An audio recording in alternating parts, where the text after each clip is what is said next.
AM Sangaji. Kenapa posisi AM Sangaji ini? Namanya sudah kemana-mana, orang banyak yang sudah tahu, tapi beliau belum digelari pahlawan nasional.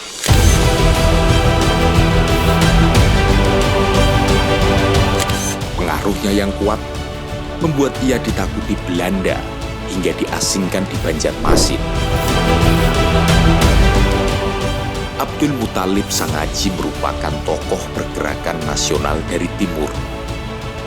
Ia memiliki peran penting di Sarekat Islam dan terlibat dalam BPUPKI selaku peletak dasar Republik Indonesia.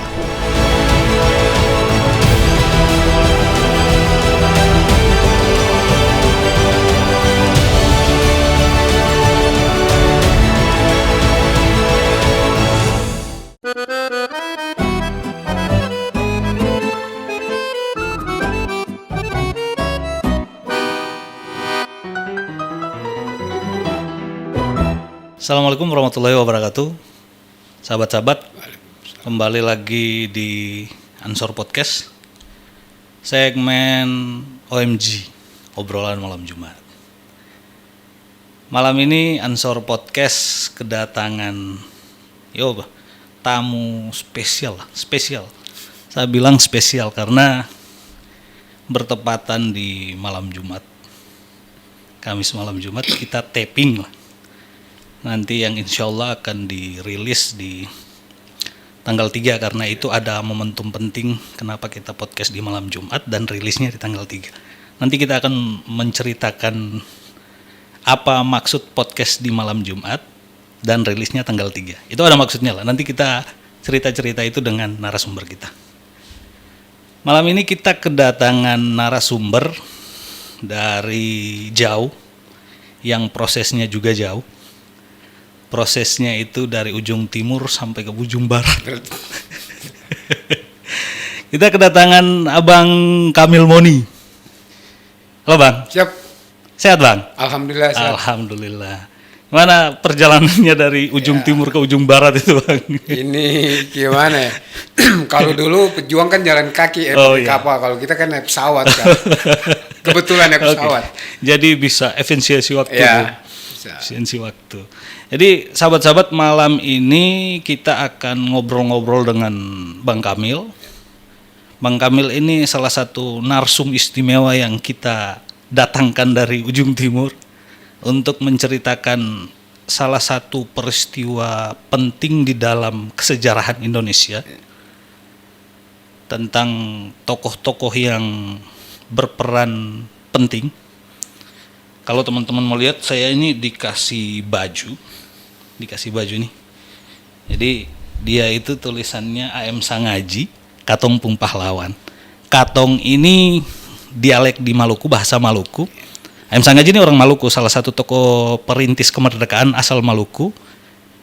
Tapi perjuangan beliau itu tidak hanya di Maluku, beliau melanglang buana hampir ke seluruh penjuru Nusantara. Nanti itu kita akan mengulas banyak cerita tentang siapa sosok AM Sangaji dan apa yang diperjuangkan oleh beliau itu dengan narsum kita yang memiliki segudang data tentang AM Sangaji.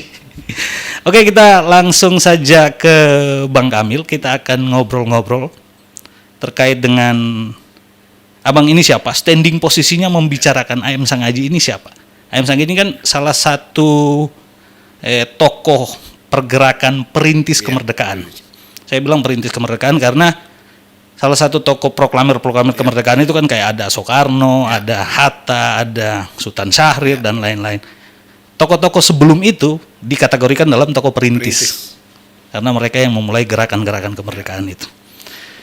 Nah, ini nanti kita akan banyak berbicara dengan Bang Kamil. Bang Kamil akan banyak menceritakan siapa sosok AM Sangaji ini kepada kita. AM Sangaji ini ngomong-ngomong, nama lengkapnya itu Abdul Muthalib Sangaji, salah satu putra terbaik Maluku yang memperjuangkan keindonesiaan dari paling fondasi, dari paling dasar. Oke Bang, monggo memperkenalkan diri. Abang siapa, dalam kapasitas apa membicarakan salah satu tokoh besar ini Kami ingin mendengarkan itu. Dan teman-teman sahabat-sahabat Ansor Podcast yang menonton dimanapun kalian berada, ini penting untuk kita semua karena ngomongin nilai-nilai sejarah itu tidak terlepas daripada ada tokoh-tokoh yang memperjuangkan itu. Makanya di momentum ini menurut saya ini malam Jumat yang cukup penting dan keramat. Karena posisinya kita Ansor Podcast ini studionya di Jalan Keramat. Monggo Bang, monggo. Siap. Assalamualaikum warahmatullahi wabarakatuh. Waalaikumsalam. Saya sapa dulu sahabat-sahabat Ansor Podcast di mana saja berada di Indonesia. Terima kasih undangan dari teman-teman Gerakan Pemuda Ansor hari ini. Ya. Saya baru dikabari Bang Iben dan teman-teman tuh 2 hari lalu ya. Siap. Makanya saya coba ya, insya Allah saya hadir. Ini bertepatan dengan momentum Harla AM Sangaji yang jatuh di tanggal 3 Juni. Oh, Harla AM Sangaji itu tanggal 3 Juni. 3 Juni. Oke. Saya kebetulan adalah generasi keempat dari Abdul Muthalib Sangaji.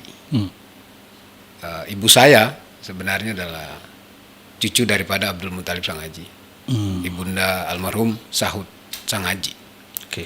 Saya juga kebetulan dengan teman-teman di Maluku dan di Bodetabek ini kita sedang membentuk wadah intelektual semacam Abdul Muthalib Sangaji Institute. Oh, oke. Nah, gerakan ini adalah gerakan social movement dalam rangka campaign atau gerakan social movement untuk AM Sangaji. Target besar kita adalah AM Sangaji harus ada pada fase wacana kurikulum identitas sejarah nasional dengan tokoh-tokoh pendiri bangsa lainnya yang kebetulan saja sudah dilabeli gelar pahlawan nasional. Dan itu yang paling penting. Salah satu targetnya itu AM Sangaji ini jadi pahlawan nasional. Jadi pahlawan nasional. Emang belum ya Bang? Belum. AM Sangaji belum jadi pahlawan nasional ya?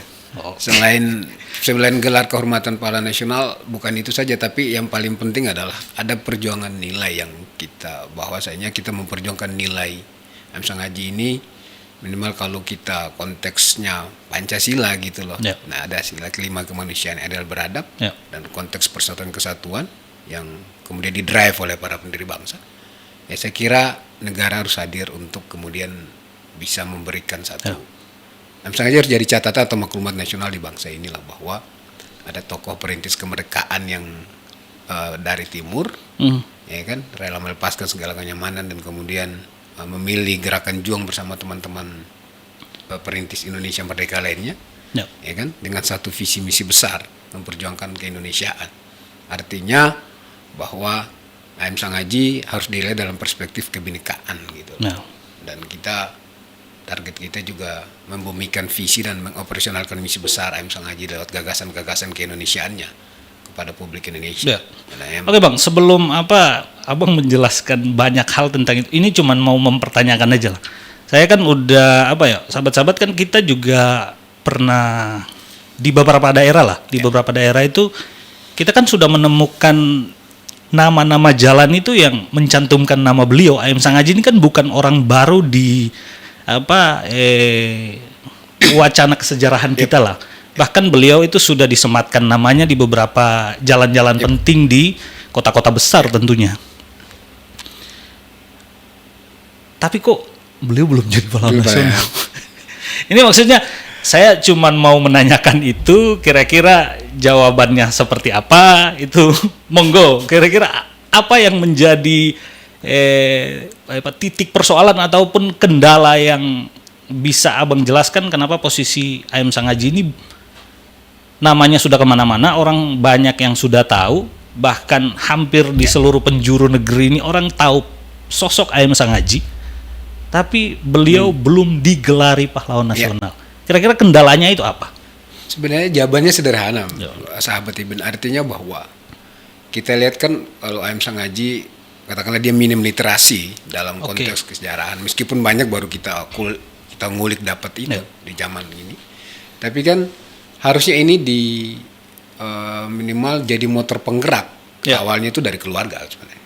Kita bermula dari keluarga. Harusnya dari keluarga. Kita bermula dari soal itu. Nah, nanti di tahun 94, tahun 94 itu bapak saya kebetulan adalah cucu mantu dari AM Sangaji. cucu mantu dari A.M. Sangaji. Beliau yang mendrive, beliau menampak tilas ke berbagai pelosok tanah air di mana ada rekam jejak A.M. Sangaji di situ. Beliau kemudian jalan. Alhamdulillah beliau berhasil mewawancarai atau menginterview beberapa pelaku sejarah yang saat itu membersamai proses perjuangan A.M. Sangaji. Katakanlah Pak Umar Dahlan. Umar Dahlan ini adalah mantan wartawan pewarta Borneo di Kalimantan. Orang yang saat itu juga berhasil mewawancarai Soekarno pertama ketika menginjakan kaki di dataran Bumi Etam, Kalimantan Timur. Beliau yang Bapak berhasil ketemu beliau dan mendapati banyak fakta bukti autentik. Di antaranya ada salah satu foto dokumentasi yang sudah kita serahkan juga ke pemerintah pusat dalam dokumen pengusulan itu, bahwa A.M. Sangaji saat itu keluar dari tahanan pendudukan Jepang tahun 1942. Jadi A.M. Sangaji dengan jubah hitamnya duduk di tengah, lalu diapit oleh puluhan pemuda pergerakan di Kalimantan Timur saat itu. Nah, dari situ Bapak kemudian jalan lagi ke Tanah Jawa. Beliau mendapati lagi banyak hal baru, faktual terkait sosok A.M. Sangaji. Lalu beliau di Perpustakaan Nasional, beliau cari-cari lakukan riset. Alhamdulillah dihadirkan buku A.M. Sangaji Menuju Indonesia Merdeka di tahun 2016. Oh, pernah dibuatkan buku. Dibukukan gitu ya? Bukunya itu beliau... Berarti itu hasil napak tilas dari orang tua? Ya, dari orang tua. Beliau ya katakanlah pelopor A.M. Sangaji Pahala Nasional. Wow, semoga berkah dan amal itu terlimpahkan kepada beliau. Insya Allah. Di proses itu jalan, lalu di 2016 kebetulan itu baru dicetak. Cetak. Saat itu ada, dan kita sudah beberapa kali saya diundang untuk diskusi atau dialog bedah buku terkait soal itu. Harusnya bapak yang sering bicara tampil di ruang publik, misal kayak podcast ini juga harusnya beliau tampil, tapi faktor beliau sudah uzur. Lalu kemudian tidak lagi seenergik dahulu. Jadi saya diamanahkan untuk kembali katakanlah bertarung di dunia ini untuk bagaimana A.M. Sangaji harus bisa selain mendapat pengakuan dari negara, A.M. Sangaji harus anak-anak muda bangsa ini juga harus melek sejarah bahwa ternyata selain nama-nama kayak tokoh Kiai Haji Hasyim Asy'ari, Hos Cokroaminoto, Ahmad Dahlan dan tokoh-tokoh perintis Indonesia Merdeka lainnya, ternyata ada tokoh dari Maluku yang juga membersamai para founding father itu, guru para pendiri bangsa itu gitu, di masa prakemerdekaan. Dan akhirnya mereka bisa kita nikmati masa-masa kemerdekaan itu.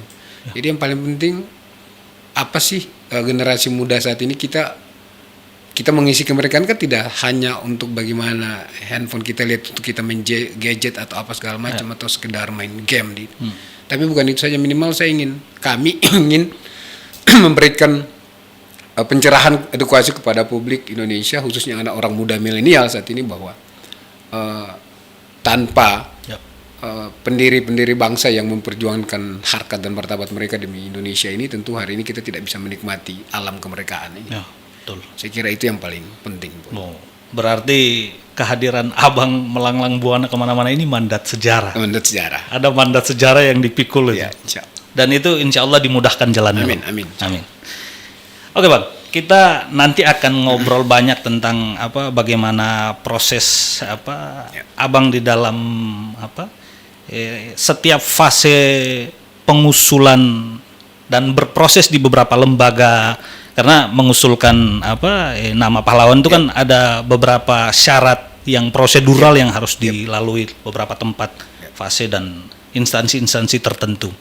Sebelum kita masuk ke situ saya itu mau ini Bang, mungkin kita semua ya sobat-sobat, kita semua ini kan, saya sendiri sebagai orang Maluku pertama kali disuguhkan data lengkap dari Bang Kamil, saya itu geleng-geleng kepala. Karena tokoh sebesar ini dia luput daripada perhatian. Ya saya itu menyesalkan diri saya, dia luput dari perhatian saya. Ini sebenarnya ya kekesalan yang mau saya tumpahkan. Dia luput dari perhatian saya. Saya salah satu orang yang lumayan menikmati catatan-catatan sejarah, tokoh-tokoh perintis, bahkan tokoh-tokoh kemerdekaan, pra kemerdekaan. Tapi kita itu kekurangan, saya secara pribadi kekurangan referensi tentang sosok yang sedang kita bicarakan, A.M. Sanghaji ini. Banyak referensi-referensi yang dia tidak mengarahkan secara total membicarakan sosok ini seperti apa. Nah, dari sini momentum ini penting kita mengundang Bang Kamil untuk menceritakan siapa sosok A.M. Sanghaji. Siapa, Bang? Ya. Monggo dijelaskan, Bang. Ini penting buat saya dan saya yakin ini penting buat kita semua. Ya, baik, terima kasih. Nama lengkap A.M. Sanghaji ini kan nama yang disingkat A.M. Sanghaji. A.M. Sanghaji. Tapi nama lengkap beliau adalah Abdul Muthalib Sanghaji. Abdul Muthalib Sanghaji. Beliau lahir di salah satu negeri adat yang memegang kuat tradisi di negeri Rohmoni di Kabupaten Maluku Tengah, Provinsi Maluku. 3 Juni 1889. 3 Juni 1889. Ya.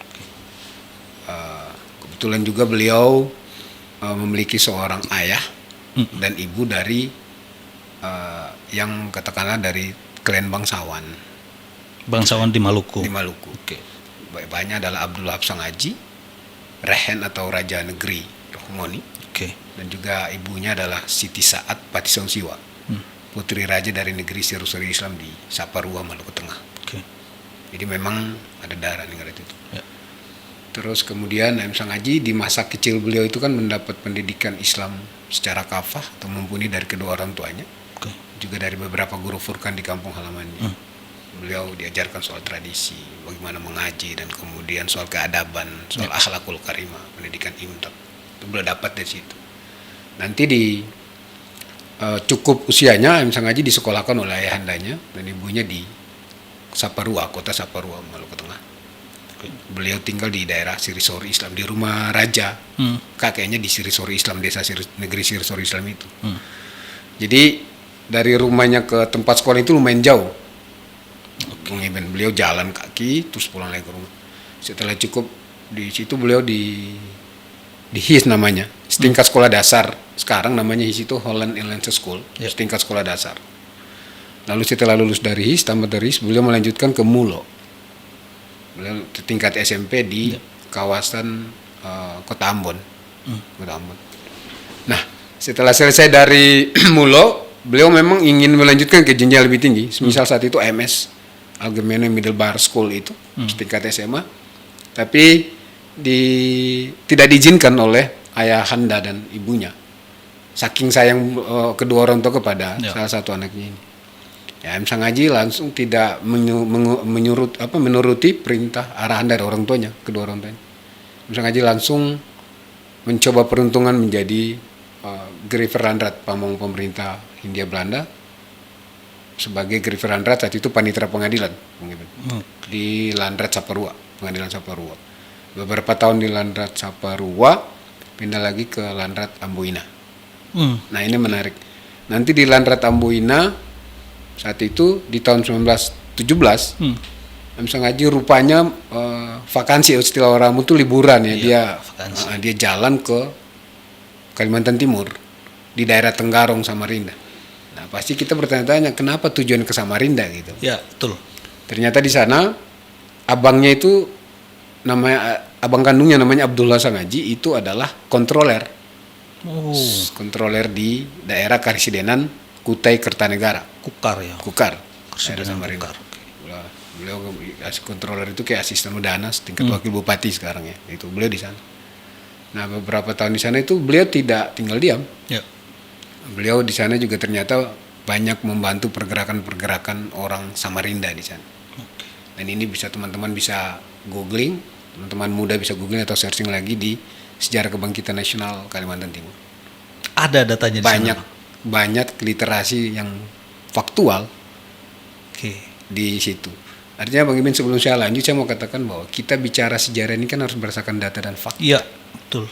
Karena kalau kita bicara katakanlah omong kosong kan nanti jadi pertanyaan. Tapi saya bukan akademisi ya, tapi minimal dan juga bukan sejarawan, tapi saya berpikir bahwa saya berpijak pada satu landasan bahwa ketika kita mengkampen ini dalam ruang-ruang publik atau konteksnya edukasi, maka harus berdasarkan alur fakta dan data. Ya. Harus fakta yuridis itu penting. Itu menjadi satu hal yang paling fundamental untuk Mutlak harus ada. Nah itu saya kira. Jadi lalu kembali lagi ke Maluku tahun 1919 itu. Rupanya beliau sudah tidak nyaman sebagai Landrat Amboina itu. Ya. Jadi kerja di Landrat sebagai Gervil Landrat, Panitera Pengadilan Landrat Amboina. Oke. Beliau rupanya atas inisiatif sendiri hijrah ke Tanah Jawa. Hijrah ke Tanah Jawa di Pengadilan Surabaya atau Landrat Surabaya. Tahun 1919. 1919. Nah, jadi dari sinilah mungkin dari Tanah Jawa atau Surabaya ini cikal bakal A.M. Sangaji itu mendapat pendidikan politik kebangsaan yang memang saya cukup mengetahui dari tuturan kakek dan ibu dan kemudian bapak bahwa memang dari Kalimantan itu landasan awal beliau kemudian sudah mulai berpikir soal kebinekaan ini di Kalimantan saat itu. Beliau lalu kemudian hijrah ke Tanah Jawa jadi Gervil Landrat. Rupanya saat itu SI atau Syarikat Dagang Islam tuh SI lagi dia sudah hebat saat itu di zamannya di antara pergerakan-pergerakan lain. Nah, M. Sangaji awal pertemunya dengan salah satu tokoh bangsa namanya Haji Agus Salim itu di Surabaya itu. Oke. Di Surabaya. Jadi saat itu menarik nih. Di Surabaya saat itu M. Sangaji kan ini kita tahu persis dalam busana atau dress code yang beliau pakai itu kan selalu rapi. Ya. Bung Iman. Beliau selalu pakai peci dengan jas dibalut dengan dasi. Ya. Lalu dengan tongkat beliau jadi kelihatan gagah. Ya. Dengan kumis baplangnya lupa. Oh. Jadi ada kumis baplangnya. Nah, ini yang membuat seorang Agus Salim tuh dia bertanya-tanya kepada polisi Belanda dan juga Opas di Landrat Surabaya itu. Oke. Siapakah sosok orang dengan kumis baplangnya itu yang gagah betul itu. Artinya kalau orang pribumi penampilan itu cukup kontras waktu itulah, iya kan? Kontras dan saya bilang nyentrik saat itu Iya. kan. Jadi dia lumayan berbeda dari model penampilan yang lain. Itu dia. Akhirnya ditanya Agus Salim kepada teman Opas dan polisi Belanda itu, mereka menyampaikan bahwa itu Tuan Sangaji. Tuan Sangaji dari Maluku. Wow. Mungkin ini yang membuat penasaran seorang Agus Salim. Agus Salim rupanya menunggui A.M. Sangaji itu hingga pulang kerja, hingga pulang kantor dari Landrat Surabaya itu. Ketika keluar dengan sepeda ontel beliau, terjadilah diskusi. Perkenalannya itu awalnya di situ. Jadi bersentuhannya itu interaksi beliau itu di situ. Kemudian diajak oleh Agus Salim untuk diskusi antara Tuan Sangaji dengan Agus Salim ini dilanjutkan alangkah baiknya di rumah Tuan Cokro nanti di Peneleh. Host Cokro Aminoto di Peneleh. Ampun. Setelah itu sudah mereka diskusi di rumah Peneleh. Okay. Ada di rumah Peneleh. Kita tahu dalam literasi sejarah bangsa, rumah Peneleh itu adalah menjadi induk semang pergerakan orang-orang kebangsaan. Di situ ada tokoh-tokoh seperti Soekarno, Alimin, Tan Malaka, Sekar Maji, Marijan, Kartosuwiro, Sumaun Darsono, Tan Malaka, Soekarno, Musso pernah mengenyam pendidikan dan indekos di rumah Peneleh yang saat ini menjadi Museum Cokro Aminoto, diresmikan oleh Ibu Tri Risma hari ini Menteri Sosial di tahun 2017 November. Nah pasti teman-teman berpikir lagi bahwa tidak ada tuh literasi yang bilang bahwa M. Sangaji itu pernah berguru berinteraksi di rumah Peneleh. Simpel saja jawabannya. Ketika teman-teman nanti punya kesempatan berkunjung ke Surabaya, atau Bung Iman sendiri nanti mungkin bisa ke Surabaya ke rumah host Cokro yang sekarang jadi museum itu, Bung Iman akan dibuat agak sedikit terperangah ketika masuk di ruang tamu itu. Ada diksi di atas itu menulis soal sahabat Cokro Aminoto. Dan yang paling kanan paling ujung itu adalah ada A.M. Sangaji dengan kumis baplang. Diapit oleh Dr. Dawes Dekker, Ahmad Dahlan dan Multatuli juga, Multatuli, Agus Salim dan Dekker, Soekarno dan juga Tan Malaka. Mereka ada di situ. A.M. Sangaji fotonya ada di situ. Artinya saya pikir ini adalah saksi sejarah bisu yang memang tidak banyak diketahui publik. Dan sorry itu saya harus kita jujur juga bahwa memang yang tadi Bung Iban katakan di awal bahwa memang beliau minim literasi itu benar. Saya mau sampaikan bahwa memang ketika saya lakukan riset, jadi sebelum saya lakukan riset itu, Bung Iben, Bapak lakukan riset itu, kita harus tahu bahwa saat itu kan zaman internet dia belum terbuka lebar Ya, saat betul. ini, tidak seperti sekarang ya. Jadi memang dulu apa yang Bapak lakukan itu ya seperti itu aja, berdasarkan faktual, korespondensi dengan para pelaku sejarah yang memang mengetahui Datang data yang satu-satu sengaja, itu ya, Pak? satu-satu. Tapi yang saya dapat itu lebih banyak lagi, Mas. Oke. Bung Iben, bahwa ternyata narasi-narasi kesejarahan tentang beliau itu termaktub di dalam koran-koran zaman Belanda pergerakan saat itu. Wow. Dan itu artikelnya puluhan banyak yang kita dapat. Itu abang cari. Saya cari, dan tentu saya berpikir bahwa terlepas dari soal saya ini kebetulan adalah katakanlah masih dalam klan M Sangaji, saya tidak lihat itu, saya pikir bahwa ini tokoh bangsa gitu. Ya. Ini tokoh besar gitu loh. Maka ini menjadi catatan kritis Ya. bahwa suka atau tidak M Sangaji bukan hanya harus jadi pahlawan nasional, tapi minimal ketokohan besar beliau dalam proses pergerakan kebangsaan pra Indonesia merdeka, sebelum Indonesia merdeka hingga dari kemerdekaan hingga Indonesia merdeka itu Ya. harus minimal menjadi catatan atau maklumat nasional bahwa ternyata M Sangaji ini juga tokoh penting yang Ya. dan punya peran strategis Ya. yang signifikan dalam proses-proses menuju Indonesia merdeka. Itu. Nah, kita harus jujur akui juga bahwa saya tidak melihat saat ini, Bung Iben, sejarawan-sejarawan Indonesia atau akademisi atau pegiat sejarah ya yang menulis pure tentang sosok AM Sangaji. Ya.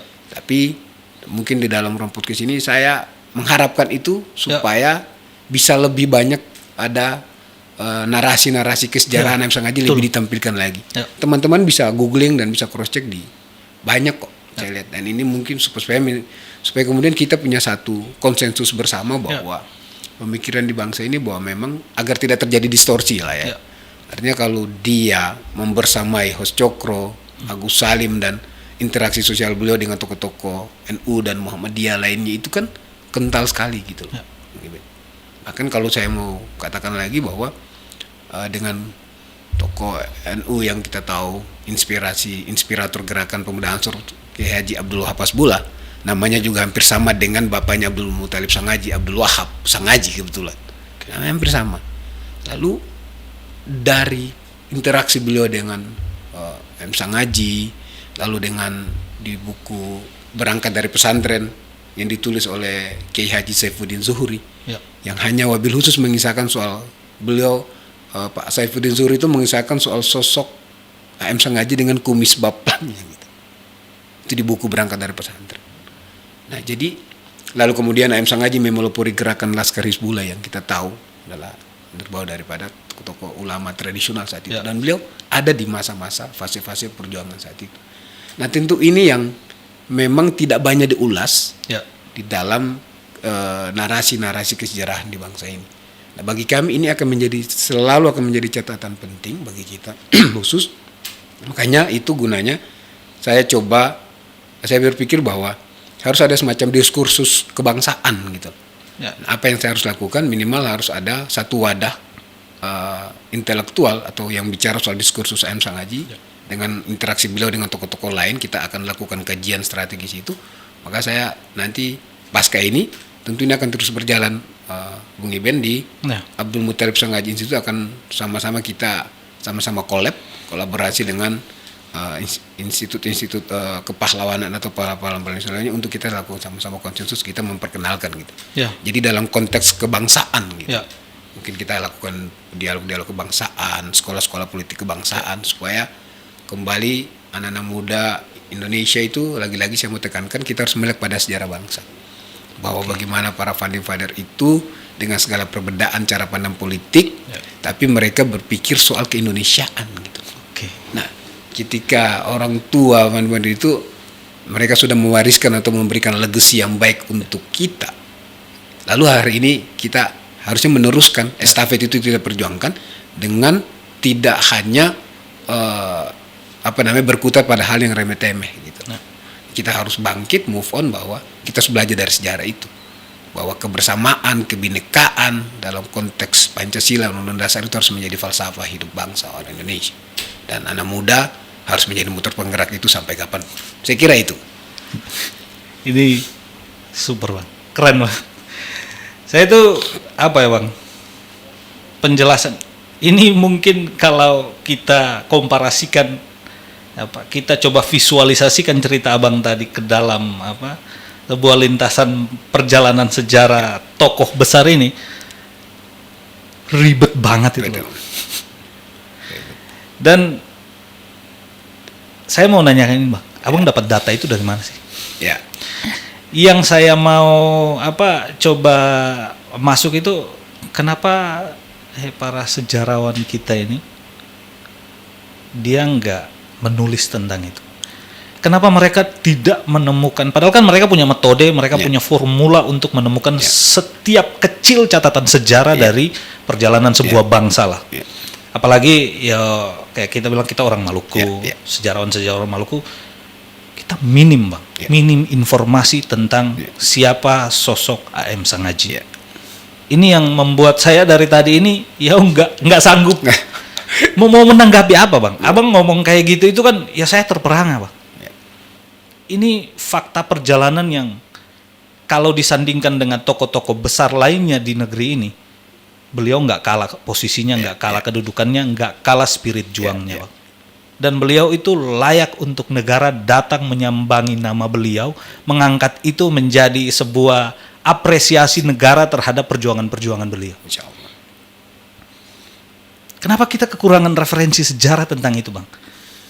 Apa yang dilakukan oleh para sejarah? Apakah mereka kesusahan mendapatkan data? Apakah bukan, ini kayak miris, pribadi itu merasa miris karena saya sebagai ini kita nggak ngomong kesukuan lah, tapi ini pengetahuan umum. Beliau itu kan ada di fase di mana sejarah harus mencatat itu. Karena kenyamanan kita hari ini, kita status quo kita hari ini dengan Indonesia yang kita bisa menikmati kemerdekaan, kita bisa melakukan apa saja, itu tidak lain tidak bukan Bang, hasil perjuangan jerih payahnya mereka. Ya itu yang mau, ya mungkin itu bukan pertanyaan lah Bang, tapi semacam sarkasme lah. Ungkapan sarkasme terhadap ada situasi kesejarahan kita yang memang dia teramputasi oleh entah kondisi apa. Tapi saya masih mau tetap Abang berada di rule bahwa sosok A.M. Sangaji ini seperti apa. Kita mau mendengarkan banyak hal, dan saya pikir sahabat-sahabat yang lain, sahabat-sahabat khususnya teman-teman muda di Maluku, generasi penerus para pejuang Maluku, ini wajib hukumnya mendengarkan cerita tentang A.M. Sangaji. Karena A.M. Sangaji bukan hanya sekedar tokoh yang memperjuangkan satu golongan tertentu, enggak. A.M. Sangaji bicara kebangsaan, A.M. Sangaji bicara kebinekaan, A.M. Sangaji bicara peradaban. A.M. Sangaji ngomong itu Bang. Dan bahkan beliau bicara soal moderasi beragama udah moderasi Bang. Sudah di awal beliau lakukan. Kita bicara keberagaman, kita bicara kebinekaan, kita bicara tentang moderasi. Bicara tentang bangsa yang duduk bersama itu loh. Dan mereka memulai itu Bang. Dan mirisnya kita nggak pernah punya referensi tentang itu. Ya ini mungkin ungkapan kesalahan saya terhadap pengetahuan saya yang entah saya bodoh atau nggak pernah mau mencari. Tapi dari Abang ini saya menemukan satu frame baru bahwa yang sedang diperjuangkan oleh Abang ini sebenarnya perjuangan nilai. Bukan terhadap sosok tertentu, tapi terhadap nilai. Karena nilai itu akan menjadi kompas moral buat kita Bang. Buat generasi muda itu nilai kompas moral. Itu keren banget Bang. Saya, teman-teman Ansor Podcast sangat berterima kasih kehadiran Bang Kamil di sini. Ini menambah wawasan tentunya, wawasan kesejarahan kita. Terus nilai-nilai yang diperjuangkan. Nah ini nih Bang, nilai-nilai yang diperjuangkan nih. Ini mungkin menarik lah, menarik untuk Abang menceritakan sedikit apa sih yang menjadikan seorang A.M. Sangaji. Sejauh yang saya tahu tentang A.M. Sangaji Bang, saya kan ya sebelum podcast saya searching dulu lah. Tapi nggak banyak fakta yang saya temukan. Ada beberapa fakta menarik saja yang saya temukan. Salah satu di antaranya adalah A.M. Sangaji adalah keturunan Ningrat, raja di negerinya, di kampungnya. Tapi ada statement yang menarik dari Ayam Sangaji.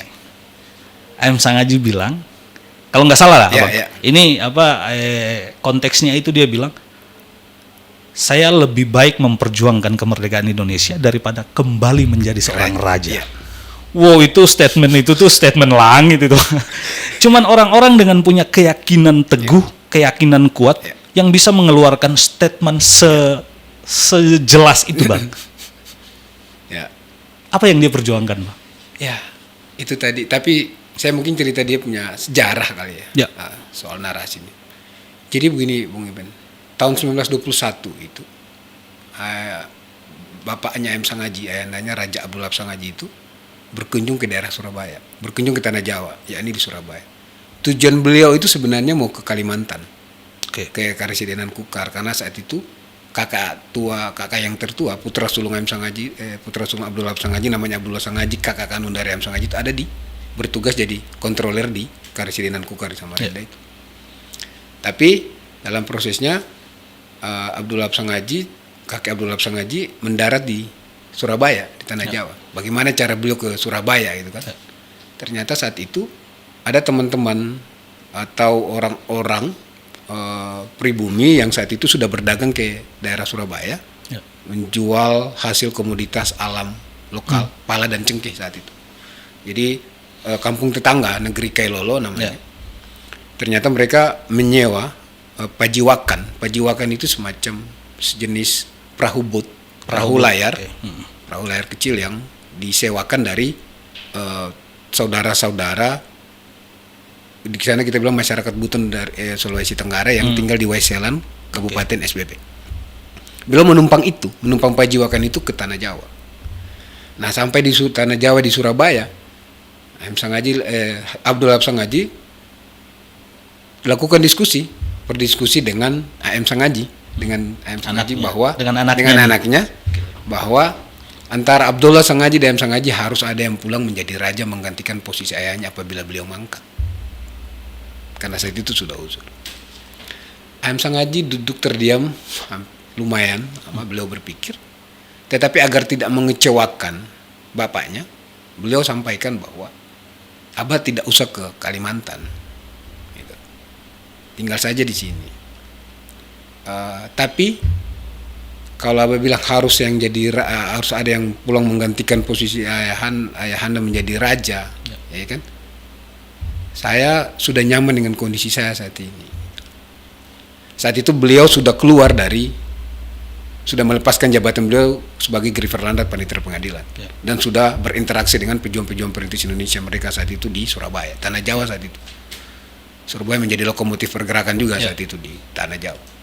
M. Sangaji berkata kepada bapaknya bahwa lebih baik berjuang untuk Indonesia merdeka daripada menjadi raja. Nah, dalam kesempatan yang sama beliau tidak mau mengecewakan ayahandanya.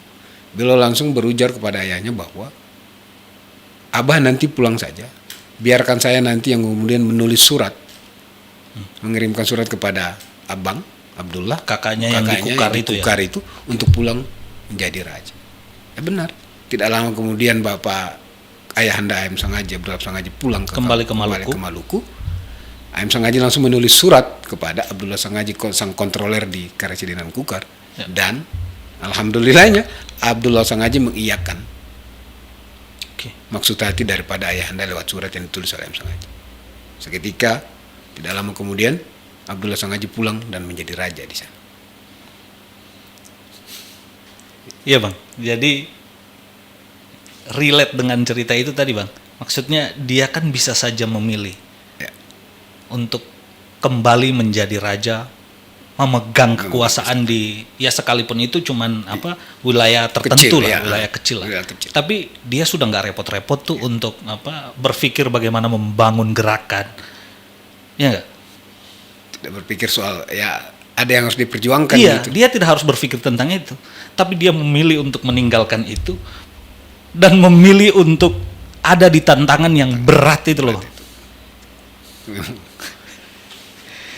Jadi tokoh-tokoh kayak begitu itu kan bukan hanya orang yang semacam punya niat saja, tapi punya keyakinan itu loh. Keteguh. Keteguhan di dalam berjuang itu hanya dimiliki oleh segelintir orang yang seperti Ayam Sangaji ini. Dia memilih untuk meninggalkan segala status quo yang dia punya dan memilih jalan juang itu loh. Jadi saya mau jelaskan bahwa M. Sangaji ini saya nilai beliau adalah sosok yang out of the box. Orang yang keluar dari kotak, katakanlah segregasi wilayah atau agama dan apapun itu. Saya berani katakan itu karena dalam literasi kesejarahan, sejarah faktual, narasi-narasi koran zaman Belanda yang saya dapati, Bung Ibu, ternyata memang beliau tidak bicara soal bagaimana Indonesia dilihat dari kacamata perspektif keislaman ansih. Meskipun kita tahu saat itu yang benteng ulama-ulama tradisional adalah benteng pertahanan paling tertinggi melawan imperialisme kolonial. Tapi ini bukan soal agama. Tapi ini soal kemanusiaan, soal nurani gitu. Wow, parah itu. Nah, apa yang saya dapati dalam narasi-narasi sejarah koran zaman Belanda itu, M. Sangaji ini ternyata adalah tokoh yang dia mengayomi. Tokoh yang mengakrabi seluruh komponen bangsa, baik dia tidak lihat dari dia suku, agama, ras, tergolong atau cara pandang politik. Tapi beliau out of the box, beliau merangkul semua itu. Nah, itu dalam konteks yang narasi yang nanti saya jelaskan. Tapi saya mau katakan lagi bahwa ketika contoh konkretnya adalah ketika beliau berumah tinggal jadi di Jakarta ini beliau tinggal di Batavia tinggal di 2 tempat. Ada tempat tinggalnya di Jakarta juga, Bang? Pertama itu di Jalan Molenbeek West nomor 100 Batavia. Sekarang Jalan Gajah Mada nomor 100. Tuh, jalan utama dong. Ada sejarah menarik di situ. Jadi apa yang Bapak ulas itu yang saya baca dari Bapak dan beliau tuturkan. Dari hasil beliau dengan narasumber-narasumber saat itu yang beliau dapati. Ternyata M. Sangaji di Jalan Molenbeek West itu memang beliau dijuluki oleh Bang Pitung dari Ambon. Di tempat tinggalnya beliau itu. Warga-warga setempat itu menyebutnya Pitung dari Ambon. Bang Pitung dari Ambon. Oh, ini menarik lagi. Lalu selain itu, saat itu kan jadi di depan rumah M. Sangaji itu tidak jauh itu berkumpul sopir-sopir oplet. Nah, kita tahu sopir oplet kan tidak saja suku Jawa. Tapi ada juga Sumatera. Batak yang notabene berlainan agama gitu. Nah, apa yang M. Sangaji lakukan? Nah, ternyata M. Sangaji setelah melepas penat, kadang-kadang saya pikir mungkin pulang dari rapat-rapat dengan teman-teman pergerakannya saat itu, terus pulang ke rumah. Saya habis melakukan ibadah, sholat gitu, kadang beliau sampai. Beliau dalam kondisi santai atau ibarat sekarang kita bilang santuy, beliau duduk. Duduk bercengkrama dengan teman-teman supir oplet itu. Beliau duduk kadang dengan gambus, dengan gitar, tapi lebih banyak ke gambus. Penuturan mereka lagi, beliau sering menyanyikan lagu-lagu Ambon. Lagu-lagu gambus Mesir gitu. Lalu sembari itu beliau kadang sesekali stop, berhenti sejenak, lalu memberikan pendidikan politik kebangsaan kepada para supir-supir oplet yang kita tahu dari berbagai macam suku agama. Alhamdulillah dalam prosesnya ke depan karena beliau sudah dikenal luas oleh selain warga lokal di situ, di Gajah Mada, di kawasan itu, juga supir-supir oplet itu. M. Sangaji kemudian membentuk namanya KBS, Koperasi Buruh Sopir. Dan itu tujuan awalnya adalah M. Sangaji mendirikan itu untuk teman-teman buruh sopir itu dan harus diketuai oleh teman-teman buruh sopir sendiri. Tapi terlupanya teman-teman buruh sopir tidak mau dan mereka mendaulat M. Sangaji menjadi ketua umum. Paguyuban buruh sopir. M. Sangaji mengiyakan. Tapi dengan satu diskursus yang dimainkan adalah soal politik kebangsaan. Kita belum merdeka saat itu. Belum merdeka itu. Beliau sudah ngomong tentang politik kebangsaan. Tahun 30-an. Nanti ketika beliau pindah lagi ke Jalan Keramat di Gang Kernolon Dalam Keramat Raya. Jadi berarti tadi daerah ini ya.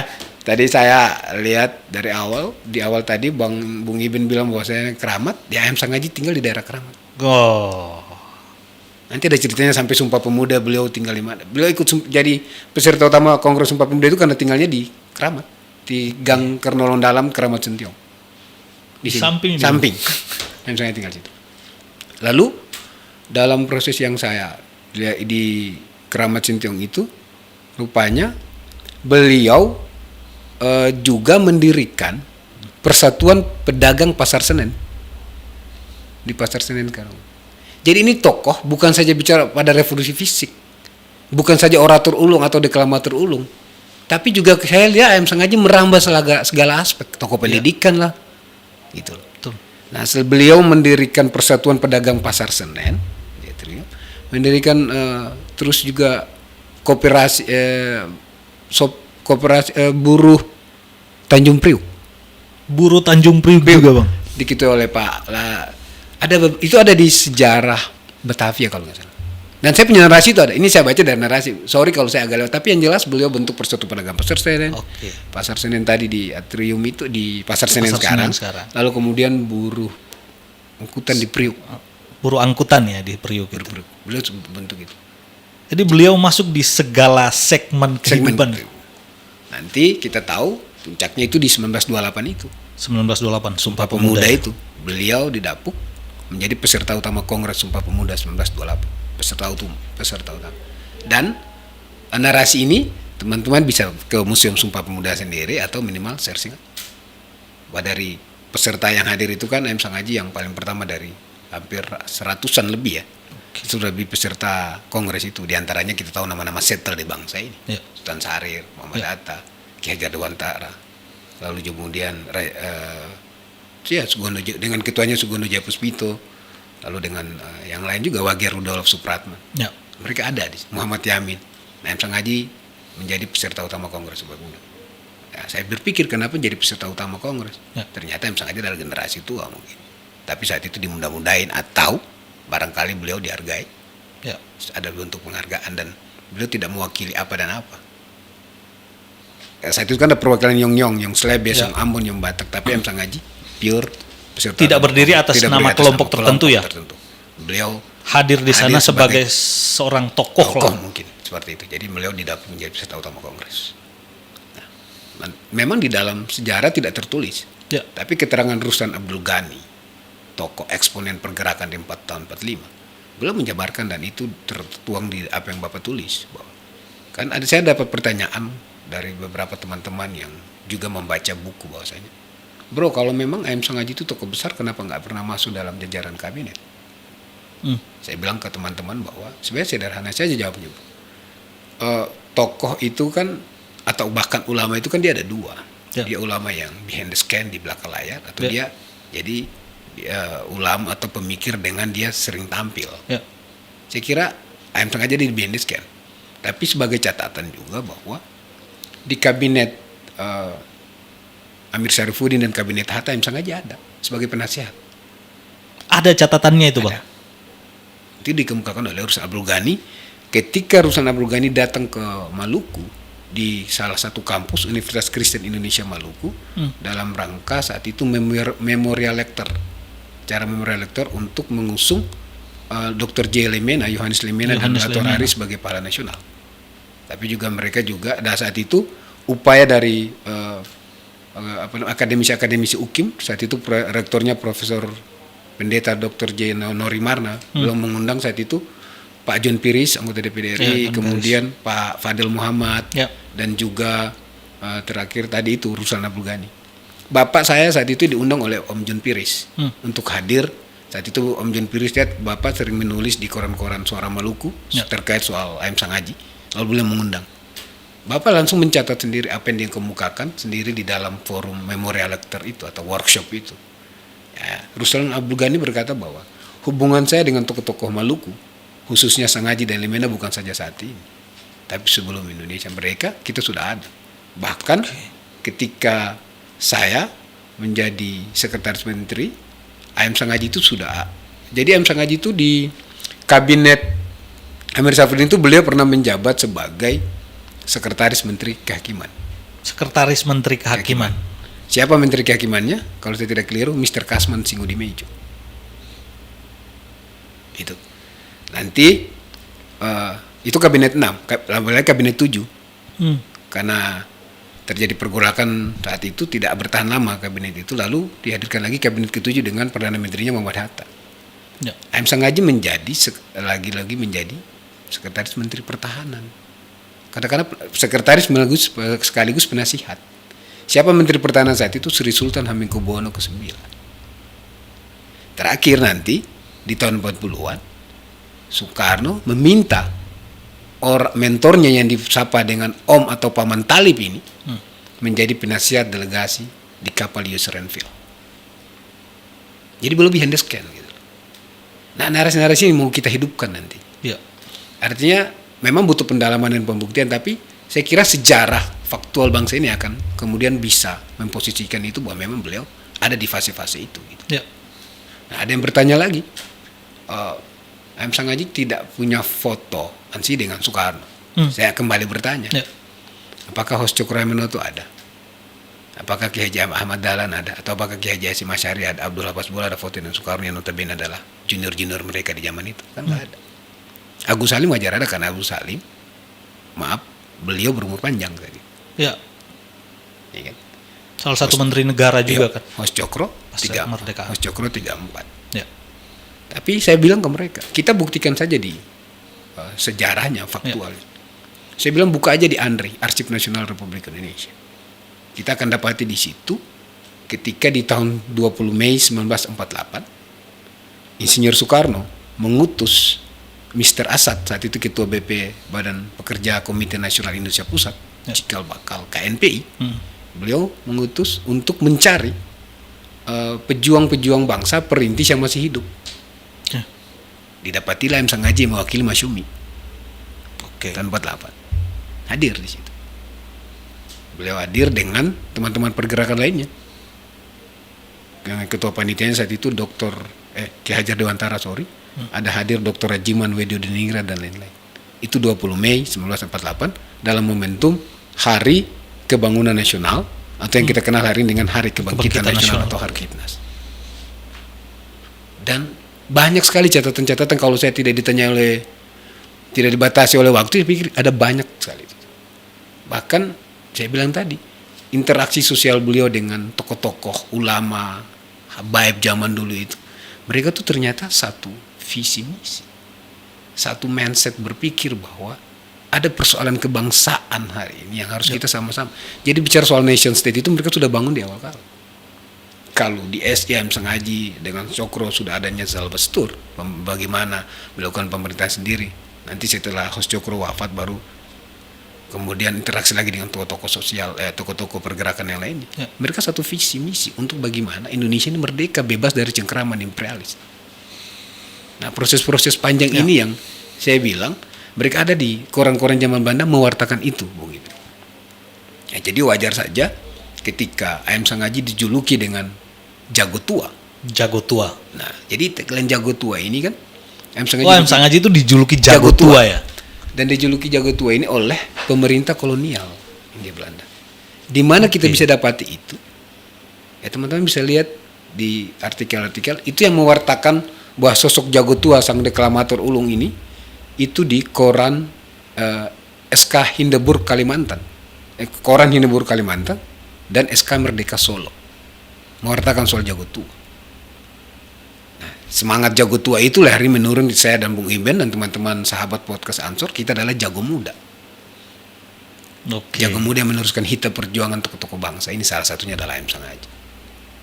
Saya ini message moral yang penting saya mau sampaikan ke ruang publik Indonesia, bahwa saya juga mengajak teman-teman pegiat sejarah, anak-anak muda yang meskipun dia tidak punya spesialisasi di bidang kesejarahan, tapi minimal harus melek sejarah.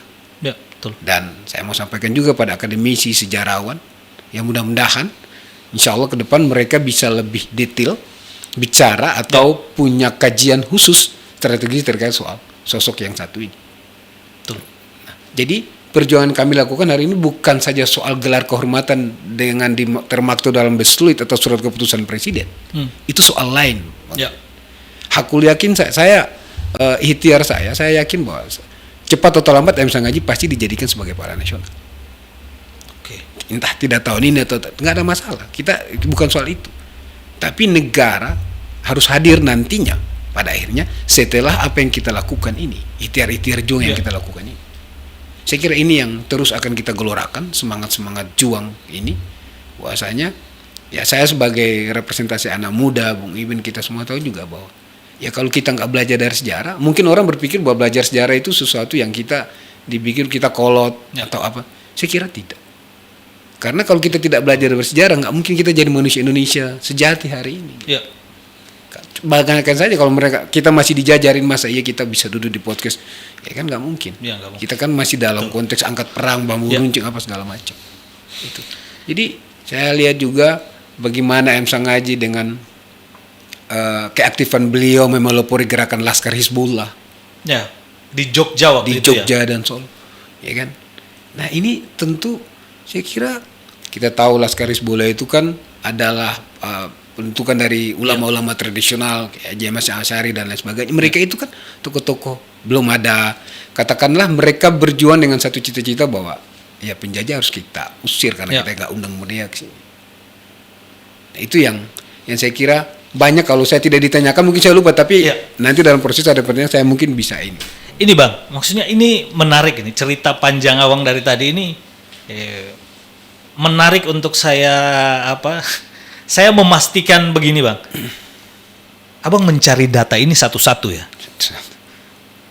Berapa waktu yang dibutuhkan dari orang tua sampai ke Abang itu? Ya, kalau Bapak dari tahun 94 sampai 2016 kan Bapak tidak punya satu koran zaman Belanda sekalipun.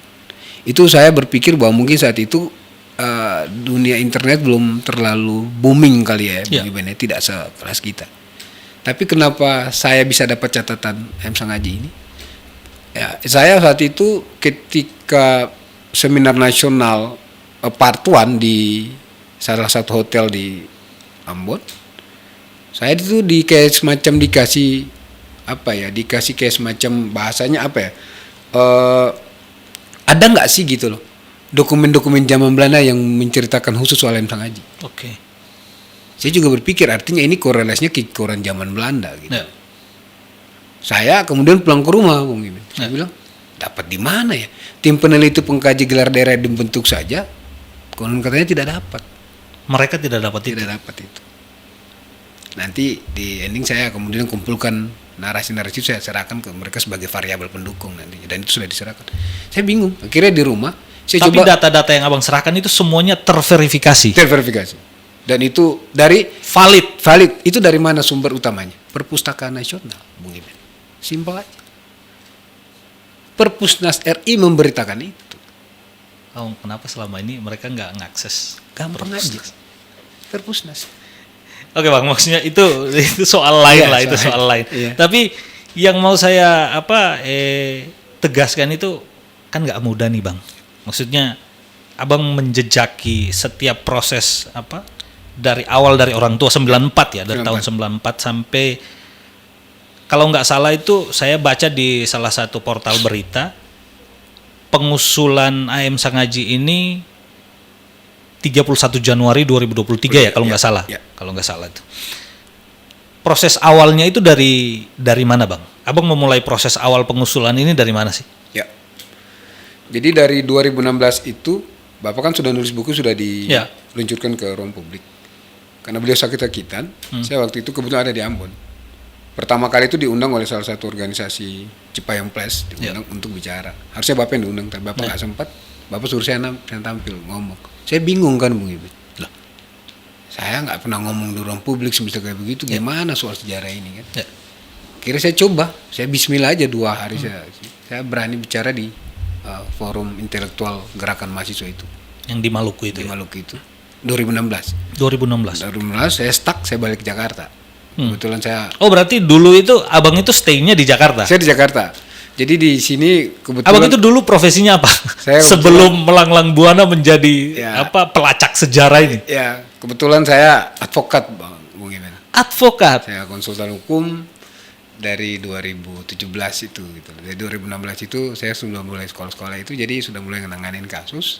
Oke. Saya dapat, tapi saya sering pulang-pulang terus kan. Oke. Nah, nanti di 2019 awal ini, di awal itu 2019 pasca ibu meninggal itu, saya diamanahkan.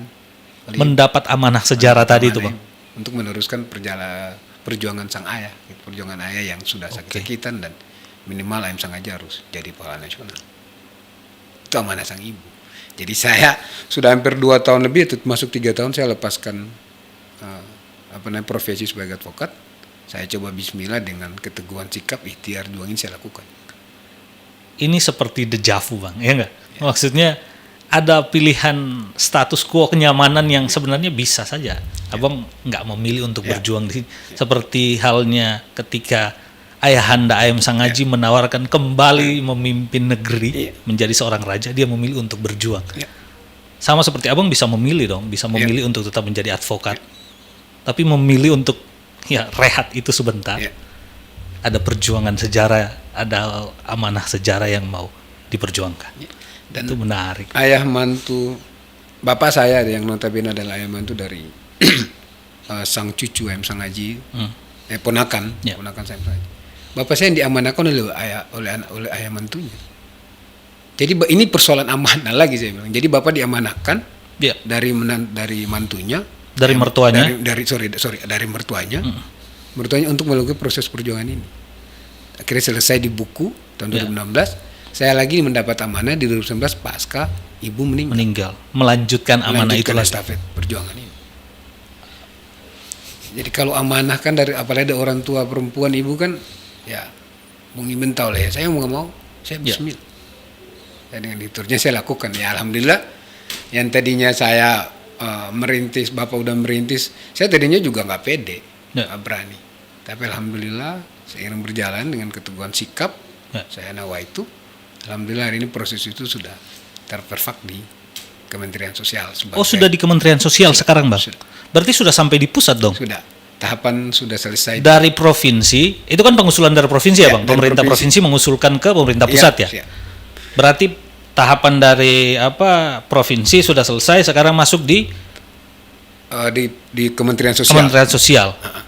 Di Kementerian Sosial nanti dibentuk lagi tim peneliti pengkaji gelar pusat. Jadi Ayam Sangaji saat ini sudah ada di tangan tim peneliti pengkaji gelar pusat TP2GP itu guna dalam rangka memverifikasi secara faktual ini nanti layak atau tidak ke satu fase lagi, satu tahapan lagi, Dewan Gelar Tanda Jasa Tanda Kehormatan yang diketuai oleh Prof. Mahfud MD.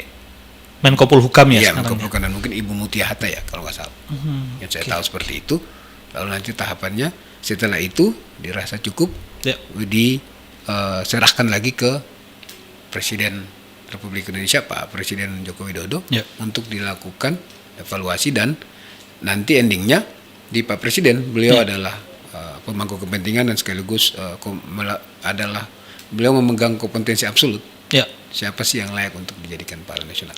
Tapi sebelum jauh ke situ, saya pernah ingin katakan juga, saya pernah membaca artikel Kompas tahun 2021 ke 2022 kalau saya tidak keliru Bung Iben, itu Bu Risma pernah mengatakan ketika beliau sudah mensos bahwa di artikel Kompas itulah beliau mengatakan bahwa ketika tahun 2022 itu banyak sekali calon pahlawan nasional yang diusulkan. Kalau tidak salah hampir 30. Itu pahlawan lokal. Tapi beliau bilang bukan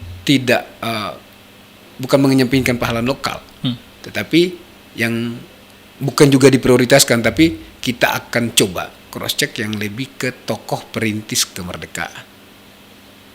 Nah, mudah-mudahan kita tahu dalam Ayam Sangaji kan masuk kategori itu Bang. Kemerdekaan. Mudah-mudahan Ayam Sangaji bisa dilihat dari kacamata itu. Kita doakan semoga bisa Bang. Semoga jalan perjuangan selama ini mulai dari orang tua sampai ke Abang, sampai sekarang dia berproses di Kementerian Sosial, bahkan sudah selesai, tinggal hanya verifikasi tim verifikasi verifikasi, setelah itu masuk di meja presiden untuk verifikasi terakhir itu untuk penetapan gelar pahlawannya. Kita doakan dia belum menentukan lah Pak Presiden. Kita doakan semoga proses itu saya minta doa dari sahabat-sahabat semua. Amin. Dari kaula muda tentunya, karena ini perjuangan sejarah, ini perjuangan moral untuk kita semua. Kenapa nilai perjuangan para tokoh-tokoh sejarah, tokoh-tokoh perintis kemerdekaan itu penting untuk kita tahu? Karena dari sanalah kita belajar untuk melihat masa depan. Betul.